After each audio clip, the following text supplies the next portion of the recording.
आज की कड़ी में हम स्वतंत्रता सेनानी डुग्गीराला गोपाल कृष्णैया का स्मरण कर रहे हैं। उनका जन्म 2 जून 1889 को आंध्र प्रदेश के कृष्णा जिले में हुआ था। उन्हें आंध्र रत्न के नाम से जाना जाता है। गोपाल कृष्णैया कवि, गीतकार, दार्शनिक, गायक और अहिंसक विचारधारा के साथ असाधारण क्रांतिकारी भी थे। गोपाल कृष्णैया ने अपने दोस्त नादिमपल्ली नरसिम्हा राव की वित्तीय सहायता से एडिनबरा विश्वविद्यालय से अर्थशास्त्र की शिक्षा प्राप्त की। वो 1917 में भारत लौटे और आंध्र प्रदेश के मछलीपट्टनम में नेशनल कॉलेज में पढ़ाने लगे। गोपाल कृष्णैया एनी बेसेंट के होम रूल आंदोलन में शामिल होने के लिए प्रेरित हुए और 1919 में वो अध्यापक की नौकरी छोड़कर पूरी तरह से राजनीति में आ गए। 1920 में कांग्रेस के कलकत्ता अधिवेशन में भाग लेने के बाद वे असहयोग और सत्याग्रह के सिद्धांतों के प्रति आकर्षित हुए। उन्होंने स्वराज का लक्ष्य प्राप्त करने के लिए अपना जीवन समर्पित कर दिया। गोपाल कृष्णैया ने स्वराज के लिए कार्य करने के लिए कामगारों का काडर बनाया, जिसे रामा डांडू यानी राम की सेना कहा गया।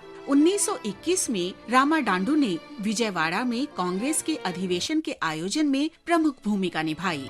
गोपाल कृष्णैया को असहयोग आंदोलन के समय चिराला में कर विरोधी सत्याग्रह का नेतृत्व करने के लिए जाना जाता है। जनवरी 1921 में जब चिराला के निवासियों ने कर का भुगतान नहीं करने का निर्णय लिया, तो अंग्रेजों ने गिरफ्तारी और मुकदमे चलाकर और अनेक प्रदर्शनकारियों को जेल की सजा सुनाकर आंदोलन को कुचल दिया। महात्मा गांधी के परामर्श पर गोपाल कृष्णैया ने चिराला के निवासियों का कस्बे से बाहर जाने और कस्बे की सीमा से बाहर अस्थायी बस्तियां बनाने के अभियान का नेतृत्व किया। कस्बे की कुल 15,000 में से 13,000 जनसंख्या ने उनका साथ दिया और कस्बे की सीमा से बाहर अस्थायी बस्तियां बसा ली। वहां सभी जातियों के सदस्यों की सभा गठित की गई और मध्यस्थता के लिए न्यायालय बनाया गया। गोपाल कृष्णैया को पकड़ लिया गया और साहसिक नेतृत्व के कारण उन्हें जेल भेज दिया गया। असहयोग आंदोलन वापस लेने के बाद जब चित्तरंजन दास और मोतीलाल नेहरू ने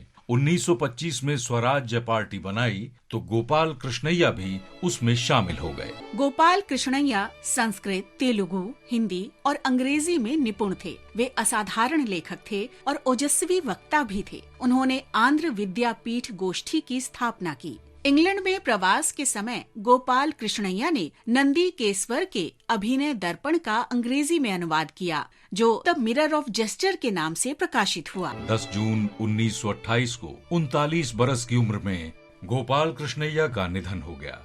आज हम वीर बीकू को भी याद कर रहे हैं। उन्होंने 1857 में भारत के प्रथम स्वतंत्रता संग्राम में भाग लिया था। आरंभ में वे ईस्ट इंडिया कंपनी की सेना में सैनिक थे, लेकिन बाद में स्वतंत्रता सेनानियों के साथ मिल गए। उन्होंने साथी सिपाहियों को ब्रिटिश अधिकारियों की अवज्ञा करने और विदेशी शासन के विरुद्ध स्वतंत्रता आंदोलन में शामिल होने के लिए प्रेरित किया। कंपनी की सेना के साथ मुठभेड़ में बीकू को पकड़ लिया गया। उन पर ब्रिटिश शासन से बगावत करने और फौज की नौकरी छोड़ने के आरोप लगाए गए। आजीवन कठोर सश्रम कारावास की सजा देकर उन्हें निर्वासित कर दिया गया। 2 जून 1858 को अंडमान द्वीप में कारावास में ही उनका निधन हो गया। आज हम स्वतंत्रता सेनानी सिद्धू को भी याद कर रहे हैं। वे हरियाणा के बलवारी के निवासी थे। आरंभ में सिद्धू ईस्ट इंडिया कंपनी की सेना में नौकरी करते थे, लेकिन बाद में नौकरी छोड़कर 1857 में भारत के प्रथम स्वतंत्रता संग्राम में शामिल हुए।